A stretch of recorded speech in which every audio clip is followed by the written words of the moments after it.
अरे भैया, संभाल दिया योगी आदित्यनाथ है। मोदी का जादू खत्म हो चुका है। बगल में चंदौली नहीं बचा, गाजीपुर नहीं बचा, मछली शहर नहीं बचा।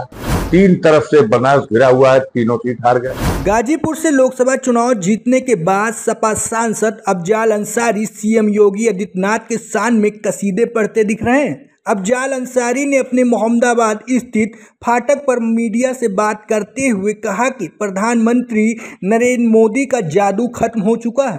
अफजाल अंसारी ने कहा कि सीएम योगी आदित्यनाथ के बदौलत उत्तर प्रदेश में बीजेपी की 30 सीटें आई है। अगर उन्होंने मेहनत न की होती तो यूपी में 30 सीटें भी लाना मुहाल हो जाता। सीएम योगी ने ही यूपी में बीजेपी को संभाल दिया। आगे उन्होंने कहा कि मोदी जी तो बनारस से सटी हुई तीनों सीटें चंदौली, गाजीपुर और मछली शहर हार गए हैं। अंतिम चरण में सीएम योगी के प्रचार के बदौलत बनारस की जीत दर्ज हो पाई है। अगर सीएम योगी न लगते तो बनारस की सीट भी हार जाते।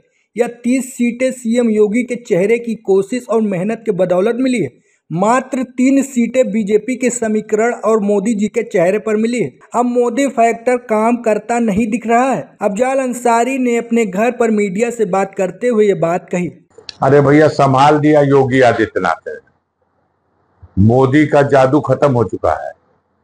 आप बताओ, मोदी जहां से चुनाव लड़े, बगल में चंदौली नहीं बचा, गाजीपुर नहीं बचा, मछली शहर नहीं बचा। तीन तरफ से बनारस घिरा हुआ है, तीनों सीट हार गए।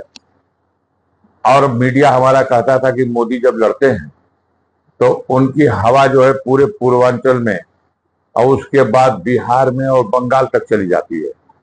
लेकिन वो तो अंतिम चरण में योगी आदित्यनाथ ने बनारस में आकर के एकदम खूंटा गाड़ करके इस बात का प्रयास कर दिया और अपने लोगों को तेज किया कि किसी भी सूरत से मोदी जी को जिता देना। आदित्यनाथ ने बनारस में आकर के एकदम खूंटा गाड़ करके इस बात का प्रयास कर दिया और अपने लोगों को तेज किया कि किसी भी सूरत से मोदी जी को जिता देना।